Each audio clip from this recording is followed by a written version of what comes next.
انسانوں کو پیدا کرنے کی حکمت اور مقصد کیا ہے، اور تیسرا یہ تھا کہ عبادت کب درست ہوتی ہے۔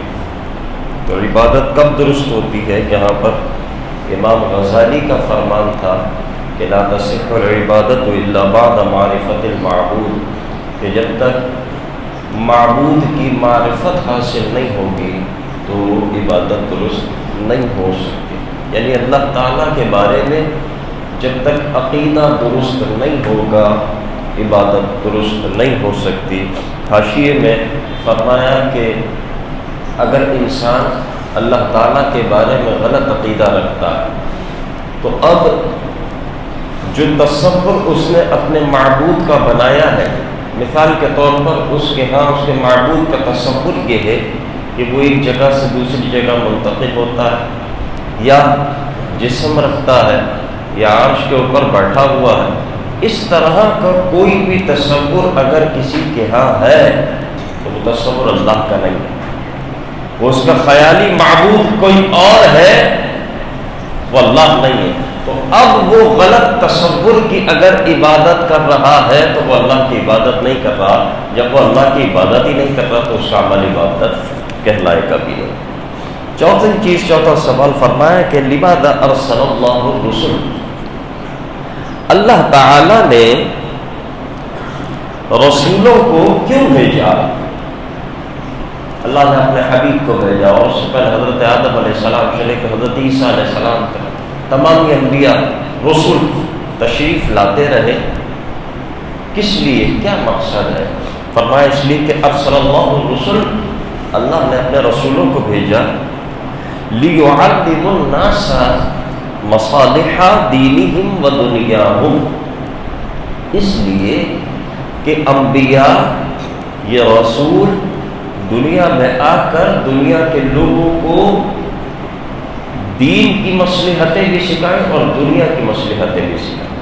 یعنی دین اور دنیا کے کیا کیا فوائد ہیں، دینی زندگی کس طرح گزارنی ہے، دنیاوی زندگی کس طرح گزارنی ہے، تمامی معمولات جو ہے وہ لوگوں کو یہ رسول آ کر سکھائے۔ اب یہاں پر ایک جملے میں بہت بڑی بات اور مکمل بات لکھ دی کہ انہیں یہ بھی بتائیں کہ دین کے ساتھ کیا رویہ کیا سلوک رکھنا ہے، اور یہ بھی بتائیں کہ دنیا کے ساتھ کیا رکھنا ہے۔ یعنی دین اور دنیا کی جو تعلیمات ہے وہ اللہ کے رسول، اللہ کے نبی عطا فرماتے ہیں۔ یعنی ہم نہ ہی دینی امور کی تعلیمات سے باہر نکل سکتے ہیں، نہ ہی دنیاوی معاملات میں ہم انبیاء کی تعلیمات سے باہر نکل سکتے ہیں۔ دنیاوی معاملات بھی جو ہے وہ اللہ کا نبی سمجھاتا ہے، کیوں؟ کیونکہ اللہ تعالیٰ اپنے نبی اور رسول کو اپنے کامل اور علم کامل عطا فرماتا ہے۔ جتنا علم اللہ کے نبی اللہ کے رسول کے پاس ہوتا ہے، جتنی عقل اللہ کے نبی اللہ کے رسول کے پاس ہوتی ہے، کسی اور کے پاس نہیں ہوتی۔ اور وَلِدَعْوَةِ النَّاسِ إِلَىٰ عِبَادَةِ اللَّهِ، لوگوں کو اللہ کی عبادت کی طرف بلانے کے لیے، وَأَلَّا يُشْرِكُوا بِهِ شَيْئًا، اور اس بات کی طرف بلانے کے لیے کہ اللہ تعالیٰ کے ساتھ وہ شرک نہ کرے۔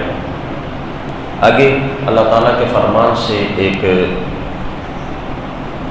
آیت پیش کی دلیل کے طور پر کہ فَبَعَثَ اللَّهُ النَّبِيِّينَ مُبَشِّرِينَ وَمُنذِرِينَ، اللہ تعالیٰ نے انبیاء کو کس لیے بھیجا؟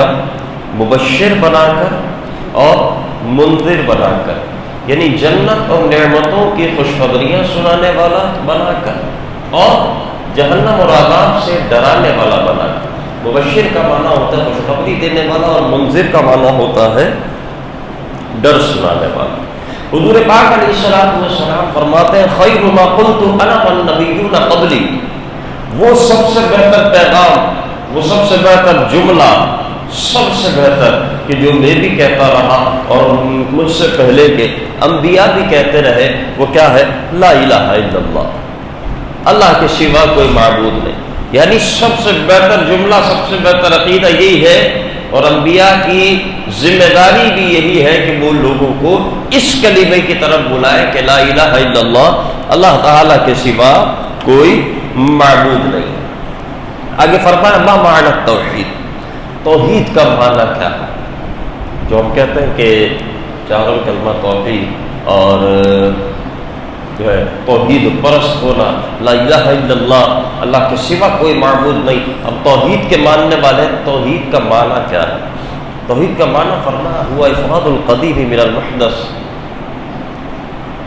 یعنی اس کا آسان سا معنی یہ ہے کہ جب کوئی نہیں تھا اس وقت صرف اللہ، اور حقیقتاً موجود، حقیقتاً وجود فقط اللہ تعالیٰ کا ہے اور کسی ذات کا نہیں ہے، کیونکہ جتنی بھی مخلوق ہے نا جسے ہم موجود کہتے ہیں، بھئی یہ موجود ہے، یہ موجود ہے، یہ موجود ہے، یہ سب اپنے وجود میں اللہ تعالیٰ کی محتاج ہے، یہ سب اپنے عارضی بقا میں اللہ تعالیٰ کی محتاج ہے، تو پھر یہ وجود نہیں ہوا جو کسی کا محتاج ہو، جو اپنے وجود میں کسی کا محتاج ہو نا، یہ ہم عرف عام میں اسے موجود اور وجود کہتے ہیں، اہل اللہ کے ہاں اسے نہ موجود کہا جاتا ہے نہ وجود کہا جاتا ہے۔ اہل اللہ فرماتے ہیں کہ موجود صرف اسی ہستی کو کہو کہ جو اپنے وجود میں کسی کا محتاج نہ، اور وہ ذات صرف اللہ تبارک و تعالی کی ہے۔ تو فرمایا ہوا افراد القدیم من المحدث، مخلوق سے پہلے خالق کا ہونا، ایک واحد ذات کا ہونا، اور اس کا معنی فرمایا، اس کا معنی یہ ہے مرادہ بالقدیم اللہ الذی لا بدایۃ لہ، یعنی خالق وہ ہے جس کی ابتدا نہیں ہے، یہ جو ہم کہتے ہیں نا ہمیشہ سے ہے، ہمیشہ تک رہے گا، تو یہ ہمیشہ سے ہے، تو وہ ہمیشہ کب تھی؟ اس ہمیشہ کی کوئی جناب صورت نہیں ہے، اور کوئی اس کی حد اور نہایت اور بدایت اس کی نہیں ہے۔ بچے کو یہاں پہ ادھر آ جائے۔ اللہ تبارک و تعالی جب سے ہے، جب ہمیشہ بھی نہیں تھا۔ یہ تو ہم صرف عرف عام میں یہ لفظ کہہ رہے ہیں کہ اللہ تعالی ہمیشہ سے ہے، وہ پاک ذات تب سے ہے جب ہمیشہ بھی نہیں تھا، یعنی یہ ہمیشہ کا لفظ یہ وقت سے تعلق نہیں رکھتا، بس ہمیشہ سے اس کی ذات موجود ہے اور اسی طرح ہمیشہ رہے گی۔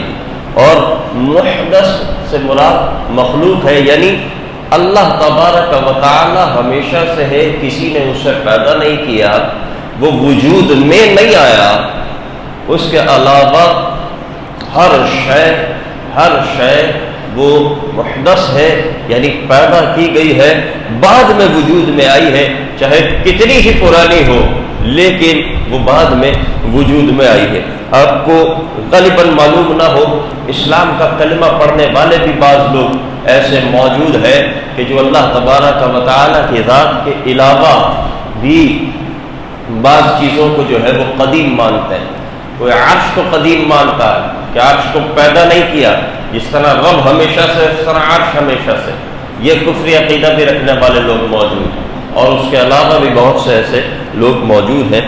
اللہ تبارک و تعالیٰ نے فرمایا لیس کمثلہ شیء، یہ جو کہا نا کہ خالق اپنی کسی بھی صفت میں مخلوق کی طرح نہیں ہے، اپنے وجود میں بھی جس طرح مخلوق موجود ہے، خالق کا وجود اس طرح نہیں ہے۔ تو فرمایا اللہ تعالیٰ نے خود لیس کمثلہ شیء، کہ اللہ تعالیٰ کی کوئی مثال نہیں ہے، اللہ تعالیٰ جیسا کوئی نہیں ہے، اللہ کسی کے جیسا نہیں ہے، کسی بھی شے کو اس سے مثال نہیں دی جا سکتی۔ جو میں کل عرض کر رہا تھا کہ جو چیز سمجھ میں آ جائے نا بس وہ خدا نہیں ہے، کسی شے کی مثال دے کر آپ یہ نہیں سمجھا سکتے کہ ایسا ایسا یہ مثال دی اور اس کے بعد آپ یہ کہہ دیں کہ خدا اس طرح ہے، یہ نہیں ہو سکتا۔ بلکہ بزرگوں نے بھی یہ طریقہ اختیار کیا کہ کسی چیز کی مثال دی کہ یہ مثال سمجھ آئی، بولے جی ہاں سمجھ آ گئی، تو فرمایا خدا ایسا نہیں ہے۔ جو مثال سمجھائی گئی اس کے بعد یہ کہا کہ خدا ایسا نہیں ہے، یہ نہیں کہا کہ کوئی مثال سمجھانے کے بعد کہ خدا ایسا ہے، کیونکہ لیس کمثلہ شیء، اللہ تبارک و تعالیٰ کی کوئی مثال اس کی ذات و صفات کی نہیں دی جا سکتی۔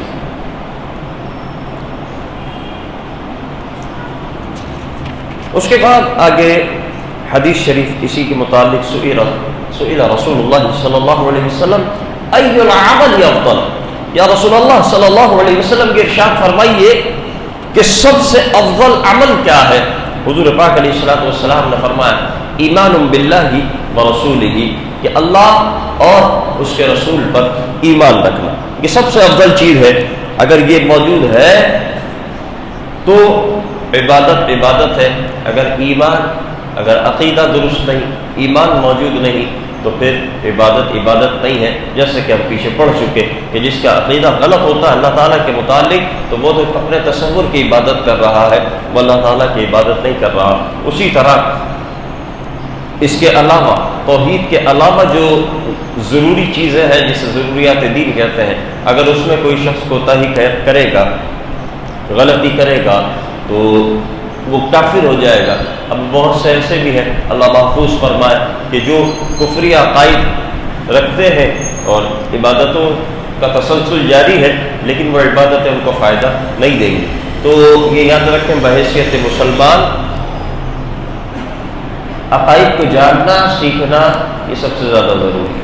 ابتدا میں ہم نے یہ بھی بتا دیا تھا امام اعظم کا فرمان کہ عقائد جو ہے اسے فقہ اکبر کہا گیا، اور وہ اصل ہے، اصول ہے، باقی چیزیں فروعات ہیں۔ اور یہاں تک فرمایا تھا کہ اگر تم فقہ اصغر میں غلطی کرو گے، شرعی احکام میں، فرض واجب میں، تو گناہ گار ہوگے، لیکن اگر فقہ اکبر میں غلطی کرو گے تو کافر ہو جاؤ گے، تو اس میں غلطی کی بالکل گنجائش نہیں ہے۔ آگے فرمایا تکلم عن وجود اللہ، اللہ تعالیٰ کے وجود کے متعلق کچھ بیان کیا جائے۔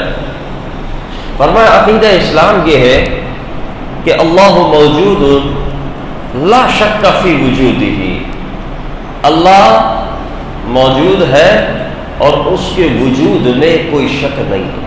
اللہ تبارک و تعالیٰ کا وجود، اس کی ذات و صفات، اس کی قدرت، اس کی خالقیت، مالکیت، اس کی نعمتیں، اس کا عذاب، یہ وہ چیزیں ہیں کہ جس میں شک کی بھی گنجائش نہیں۔ شک بھی جو ہے انسان کو برباد کر دیتا ہے، کیونکہ عقیدہ نام ہی اس چیز کا ہے جو 100% مضبوط ہے۔ اگر شک ہے تو پھر وہ عقیدہ نہیں ہے۔ تو اپنے عقائد کو، عقیدے کو اللہ تعالیٰ پر، اس کے رسول پر، اس کے کلام پر، آخرت پر، تقدیر پر بالکل 100% ہی مضبوط کر دی۔ کہیں کوئی جھول ہے تو اسے ختم کیجئے اور اپنے عقیدے کو مضبوط کیجئے، کیونکہ اگر مضبوط نہیں رہا تو پھر عقیدہ نہیں رہا۔ تو فرمایا اللہ موجود لا شک فی وجودہ، کہ اللہ تعالیٰ موجود ہے اور اس کے وجود میں کسی قسم کا کوئی شک نہیں ہے۔ اب آگے بہت اہم بات ہے، وہ موجود تو ہے لیکن اس کا وجود کس طرح ہے، اس کا وجود کہاں ہے، اس کا وجود کیسا ہے۔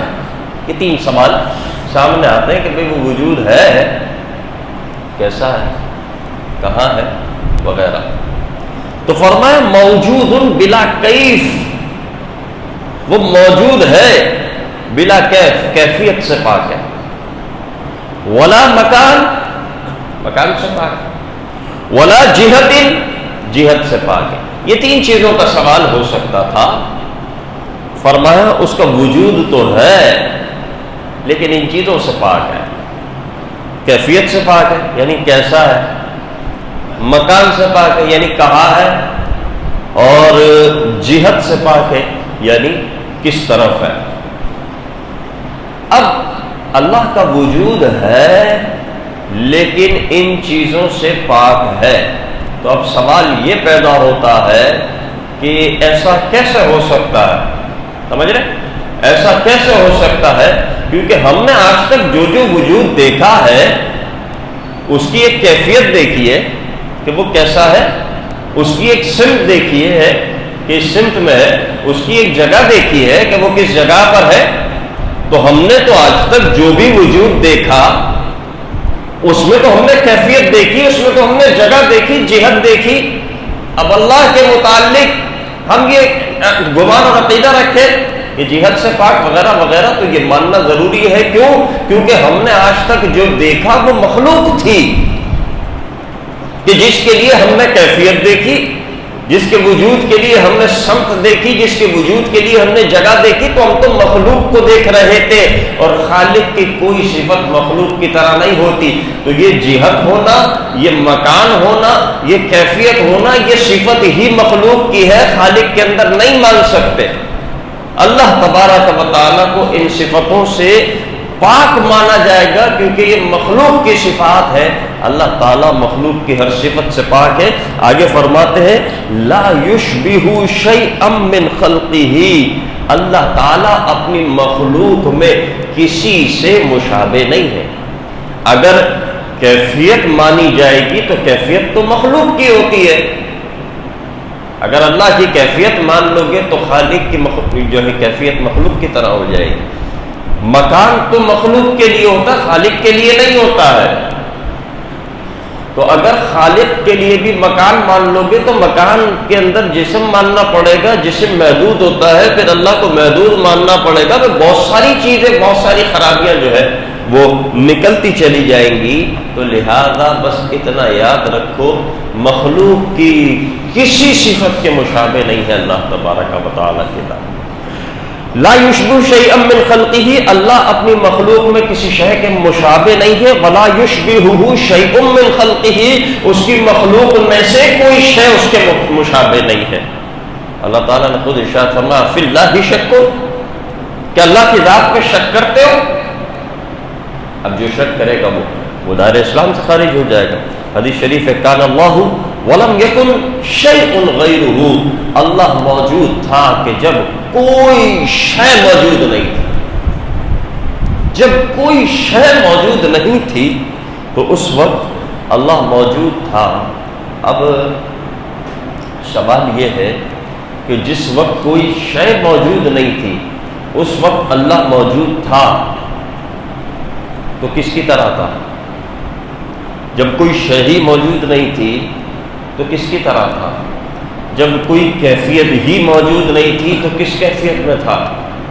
جب کوئی مکان ہی موجود نہیں تھا تو کس مکان میں تھا؟ جب کوئی جہت ہی موجود نہیں تھی تو کس جہت میں تھا؟ تو اس کا جواب یہ ہوگا کہ اس وقت کیونکہ کیفیت نہیں تھی تو وہ بغیر کیفیت کے تھا، اس وقت کیونکہ مکان نہیں تھا تو لہذا وہ بغیر مکان کے تھا، اس وقت جہت نہیں تھی وہ بغیر جہت کے تھا۔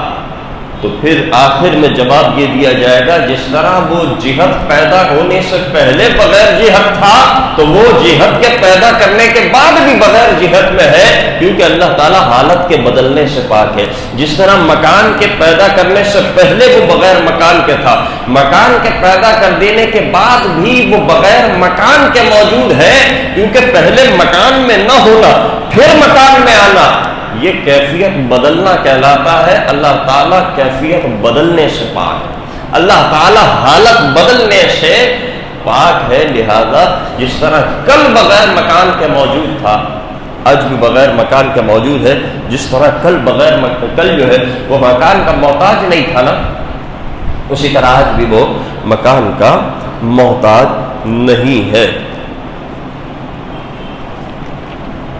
آگے فرمایا ما معنی قولہ وہو معکم اینما کنتم، اللہ تعالیٰ کے اس فرمان کا کیا مطلب ہے؟ اگر اللہ کی ذات و صفات وہی ہے جو آپ نے بیان کی کہ یہ گمان نہیں رکھنا ہے مخلوق جیسا، تو پھر اللہ تعالیٰ کے اس فرمان کا کیا معنی ہے کہ تم کہیں بھی ہو اللہ تمہارے ساتھ ہے؟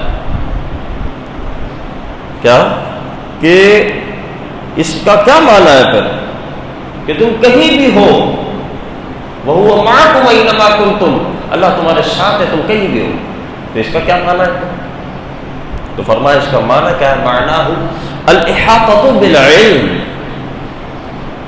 اللہ تمہارے ساتھ ہر جگہ ہے تو وہ جسم کے ساتھ طرح نہیں ہے، وہ اس لائٹ روشنی دھوپ ہوا کی طرح نہیں ہے، نہ ہی وہ کسی مخصوص نظر آنے والے جسم جرم کی طرح ہے، بلکہ اس کا یہ فرمان کہ تم کہیں بھی ہو وہ تمہارے ساتھ ہے، اس کا معنی یہ ہے کہ وہ تم کہیں بھی ہو کچھ بھی کر رہے ہو اللہ تمہیں دیکھ رہا ہے، وہ جانتا ہے۔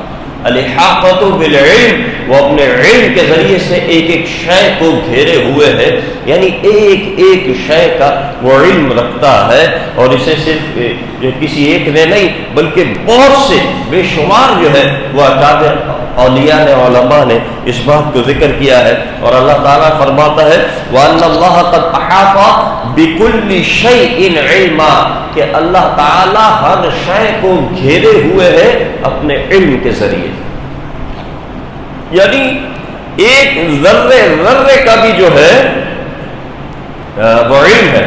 اور فرمایا کہ معناہ عالم بکم اینما کنتم وہو معکم اینما کنتم، کا معنی کیا بیان فرمایا؟ عالم بکم اینما کنتم، تم کہیں بھی ہو اللہ تمہیں جانتا۔ والاحاطۃ بالعلم معناها لا يخفى عليه شيء اینما کنتم، اور احاطہ بالعلم کا معنی یہ ہے کہ تم کہیں بھی ہو، کچھ بھی کر رہے ہو، اللہ کی قدرت سے، اس کی نگاہوں سے پوشیدہ نہیں ہو۔ وہ دل کے خیالوں کو بھی جانتا ہے اور ذہن میں آنے والی بات کو بھی جانتا ہے۔ اللہ تبارک و تعالیٰ نے بہت سی ایسی آیات بیان فرمائی کہ جس میں اس پر دلیل ہے۔ یہ تصور اگر ہمارے ذہنوں میں رہے کہ اللہ ہمارے ساتھ ہے اور اللہ ہمیں ملاحظہ فرما رہا ہے، میں جو کر رہا ہوں اللہ جانتا ہے، تو اس کے بعد گناہوں کی عادت چھوٹنا شروع ہوتی ہے۔ گناہ جس لیے نہیں چھوٹ رہا کیونکہ جس کے لیے گناہ چھوڑنا ہے اس کا تصور نہیں ہے۔ لوگوں کا تصور ہے کہ لوگ دیکھ رہے ہیں، لیکن یہ بات ہم بالکل بھول چکے ہیں کہ اللہ دیکھ رہا ہے۔ اللہ کریم ہمارے حال پر رحم فرمائے۔ حدیث مبارک فرمایا اربعوا علی انفسکم انکم لا تدعون اصم ولا غائبا۔ ایک مقام پر وادی خیبر میں جب صحابہ کرام داخل ہوئے تو ایک جوش کے انداز میں تیز آواز میں تکبیریں کہی گئی، تیز آواز میں کلمے پڑھے گئے، ایک جوش کا عالم تھا۔ حضور پاک علیہ الصلوۃ والسلام نے ان پر شفقت فرماتے ہوئے ارشاد فرمایا کہ اپنی جانوں پر بوجھ نہ ڈالو، اپنی جانوں کو ہلکا رکھو، یعنی اتنی تیز آواز میں تم نے جو ہے اللہ تعالیٰ کو پکارا ہے تو اپنے آپ کو تکلیف نہ دو، بلکہ اپنی جانوں پر بوجھ نہ ڈالو۔ انکم لا تدعون اصم ولا غائبا، کیونکہ تم جس رب کو پکار رہے ہو نہ ہی تم کسی بہرے کو پکار رہے ہو نہ ہی کسی غائب کو پکار رہے ہو، بلکہ انکم تدعون سمیعا قریبا وہو معکم، تم ایسی ذات کو پکار رہے ہو کہ جو تمہاری بات کو سنتا بھی ہے اور تمہارے بالکل قریب بھی ہے۔ تو اپنے آپ کو جو ہے اس طرح مشقت اور تکلیف میں نہ ڈالو، اللہ تبارک و تعالیٰ تو تم آہستہ سے پکارو گے تو اسے بھی سن رہا ہے۔ یہ حضور پاک علیہ الصلوۃ والسلام نے ان پر اظہار شفقت فرماتے ہوئے ارشاد فرمایا۔ اور اس کا معنی یہ لا یخفی علی اللہ شیء، یعنی مقصود کیا ہے کہ یہ اللہ تبارک و تعالیٰ اس چیز سے پاک ہے کہ وہ آواز کا محتاج نہیں ہے، وہ ہر شے کو سماعت کرتا، باریک سے باریک آواز ہو اللہ تبارک و تعالیٰ اسے سماعت کرتا ہے، اللہ کی قدرت سے ایک ذرہ بھی خارج نہیں ہے۔ تو فرمایا کہ یہ تصور دینے کے لیے کہ تم ساری دنیا سے چھپ کر بھی کوئی کام کر لو لیکن اللہ تبارک و تعالیٰ تمہیں دیکھ رہا ہے۔ اس کے بعد فرمایا ما ہوا اعظم الذنوب، سب سے بڑا گناہ کیا ہے؟ ارشاد فرمایا اعظم الذنوب الکفر ومن الکفر الشرک، سب سے بڑا گناہ جو ہے وہ کفر ہے اور شرک بھی کفر کی ایک قسم ہے۔ اور شرک کا معنی کیا ہے؟ والشرک معناہ عبادت غیر اللہ، اللہ تعالیٰ کے غیر کی عبادت کرنا۔ اللہ تعالیٰ نے ارشاد فرمایا حضرت لقمان کا جملہ نقل کرتے ہوئے یا بنی لا تشرک باللہ، جب انہوں نے اپنے بیٹے کو نصیحت کی، سورہ لقمان کی کہ یہ رکوع یہ آیتیں کہ جس میں حضرت لقمان نے اپنے بیٹے کو نصیحتیں کی ہیں، اللہ تبارک و تعالیٰ نے اسے نقل کیا ہے، وہ پڑھنے قابل ہے، انسان اسے پڑھے اس کی تفسیر کے ساتھ تو وہاں بہت جو ہے اچھا وہاں پر نصیحتیں ہیں انسان کی زندگی بہتر کرنے کے لیے. تو اسی میں سے ایک ہے کہ میرے بچے کبھی شرک نہیں کرنا. شرک بہت بڑا ظلم ہے. وہ حضور پاک علیہ الصلوۃ والسلام نے سے عرض کی گئی ایو الذنب اعظم، یا رسول اللہ سب سے بڑا گناہ کیا ہے؟ فرمایا ان تجعل للہ ندا وهو خلقک، کہ تو اللہ تعالیٰ کا شریک ٹھہرائے حالانکہ اللہ ہی تیرا خالق ہے. جب خالق تیرا اللہ ہے تو عبادت کا مستحق بھی وہی ایک واحد ذات ہے. یہاں پر فرمایا کہ والشرک معنیٰ عبادت غیر اللہ. شرک کا معنی یہ ہے کہ غیر اللہ کی عبادت کرنا، غیر اللہ کی عبادت کرنا. غیر اللہ سے بات کرنا شرک نہیں، غیر اللہ سے بات کرنا شرک نہیں، غیر اللہ کا نام لینا شرک نہیں، اسی طرح غیر اللہ کو پکارنا بھی شرک نہیں. ٹھیک ہے، آگے آئے گا دعا عبادت کے معنی میں ہے یا نہیں ہے، وہ ساری تفصیل آگے آ جائے گی. بس یہ یاد رکھیے شرک ہوتا ہے دو طریقوں سے. ایک کسی کو واجب الوجود ماننا، یعنی اللہ تعالیٰ جیسا ہے. واجب الوجود کا معنی یہ ہوتا ہے کہ ہمیشہ سے ہمیشہ تک اور اپنے وجود میں کسی کا محتاج نہ ہو. اب کسی کو آپ اپنے دل میں بڑے سے بڑا مقام دے دیں، لیکن اتنا بڑا مقام آپ نہیں دے سکتے کہ یہ اپنے وجود میں کسی کا محتاج نہیں، یا اتنا بڑا مقام آپ نہیں دے سکتے کہ یہ خدا کی طرح. تو جب تک آپ ایسا مقام نہیں دے رہے تو شرک نہیں. واجب الوجود ماننا، یہ میں آپ کو ان کتابوں کا خلاصہ بتا رہا ہوں کہ جو اکابر علماء نے لکھی ہے اور بزرگوں نے لکھی ہے. ورنہ کتابیں تو جو ہمارے گاڑیوں میں بکتی ہے نا، بسوں میں، وہ بھی لکھی گئی ہے. ان کتابوں کا اعتبار نہیں ہے کہ کہاں پر کسی نے کچھ لکھ دیا، اس کی بات نہیں کر رہا کہ آپ نے کیا پڑھا یا آپ نے کیا سنا. بات میں وہ بتا رہا ہوں جو مدلل ہے، اور انسان عقائد کی بڑی کتابوں میں جا کر یہ تعریف پڑھے. ہر کسی ارے غیرے کے جملے کی میں بات نہیں کر رہا ہوں. وہاں پر صرف دو چیزیں ملیں گی کہ شرک ہوتا ہے دو چیزوں سے. ایک کسی کو واجب الوجود ماننا خدا کے سوا، دوسرا کسی کو مستحق عبادت ماننا. یہ دو چیزیں ایسی ہیں شرک فی الذات کہ کسی کو واجب الوجود ماننا. اللہ تعالیٰ جیسا وجود کسی اور کے لیے تسلیم کرنا، اللہ تبارک و تعالیٰ جیسی صفات کسی اور کی صفات میں جو ہے تسلیم کرنا، اور کسی کو مستحق عبادت سمجھ لینا. لا الہ الا اللہ کی نفی ہو جائے گی جب آپ نے کسی کو مستحق عبادت سمجھ لیا کہ کوئی معبود نہیں ہے سوائے اللہ کے. لیکن اگر کسی اور کو مستحق عبادت سمجھا یہ شرک ہو جائے گا. باقی کفر کی بہت ساری قسمیں، میں نے یہ نہیں کہا کہ کفر کی صرف یہ دو صورتیں. شرک کے بزرگوں نے یہ دو صورتیں لکھی ہیں. یا پھر کسی کی صفات کو اللہ کی صفات کی طرح جاننا، یہ شرک ہوگا. تو یہ یاد رکھو کہ یہ عقائد یہ بہت ضروری ہے. ہماری عبادتوں کا مدار اسی پر ہے. ہماری عبادتیں تو عبادتیں، ہماری آخرت کا مدار اسی پر، ہمارے ایمان کا مدار ہے. اللہ کریم ہم سب کو علم دین سیکھنے کی توفیق عطا فرمائے. ہماری اس نشست کو ہمارے لیے علم نافع بنائے، برکت کا ذریعہ بنائے.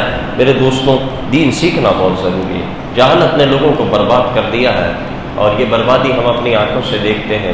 یہ کفر جتنا بھی ہے یہ جہالت ہی تو ہے. یہ جہالت ہی ہے کہ جو وہ آج اسلام سے دور ہے. لیکن ہم اسلام کا کلمہ پڑھ کر بھی اسلام سے بہت دور ہے. لہذا اگر ہم اسلام سیکھتے رہیں تو انشاءاللہ اللہ تعالی ہمیں جو ہے اپنا بھی قرب عطا فرمائے گا. وآخر دعوانا ان الحمد للہ رب العالمین. بسم اللہ الرحمن